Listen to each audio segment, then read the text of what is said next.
అదే విధంగా ఇదొక ప్రాసెస్, ఇదొక విధానము అని జ్ఞాపకం చేసుకోవాలి.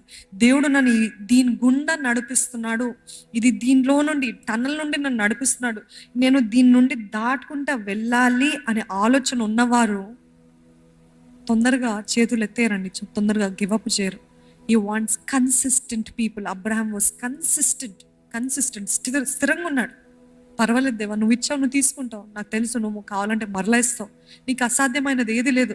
కన్సిస్టెన్సీ. ఇప్పుడు మీకు అర్థమయ్యేలాగా చెప్పాలంటే మీకు వచ్చిందండి ఈ సంవత్సరం ఒక ప్రవచనము లేకపోతే వాగ్దానం, ఈ సంవత్సరం మీకు వివాహం జరగబోతుంది అని. ఈ సంవత్సరం ఏంటి అని ఏం తెలియదు. ఈ సంవత్సరం జరగబోతుంది. అది దైవజనుని ప్రేరేపణ లేకపోతే మీకు వాగ్దానం బట్టి, దేవుడిచ్చిన వాగ్దానం బట్టి మీకు తెలుసు ఈ సంవత్సరం దేవుడు ఒక గొప్ప కార్యం జరిగిస్తున్నాడని. వెంటనే వస్తుంది ఒక ప్రపోజల్. మీరు అనుకుంటున్నారు, ఇదే దేవుడిచ్చిన వాగ్దానం, ఇదే ఐఎమ్ సీయింగ్ ద ఫుల్ఫిల్మెంట్ అని ఓవర్ ఎక్సైట్ అయిపోతుంటారు. అయిన తర్వాత ఏం జరుగుతుంది? వాళ్ళు వస్తారు, వెళ్ళిపోతారు. ఫోన్ చేసి నచ్చలేదండి, సెట్ అవ్వదండి, మాకు ఇది కావాలండి.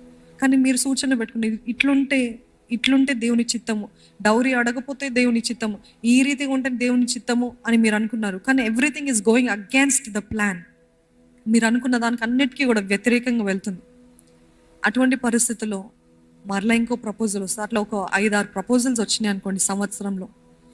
ఇంకా ఆఖరికి అన్నీ అయిపోయిన తర్వాత నేను తప్పు వాగ్దానం పొందుకున్నానేమో, సరే అంత కూడా అనుకోరండి.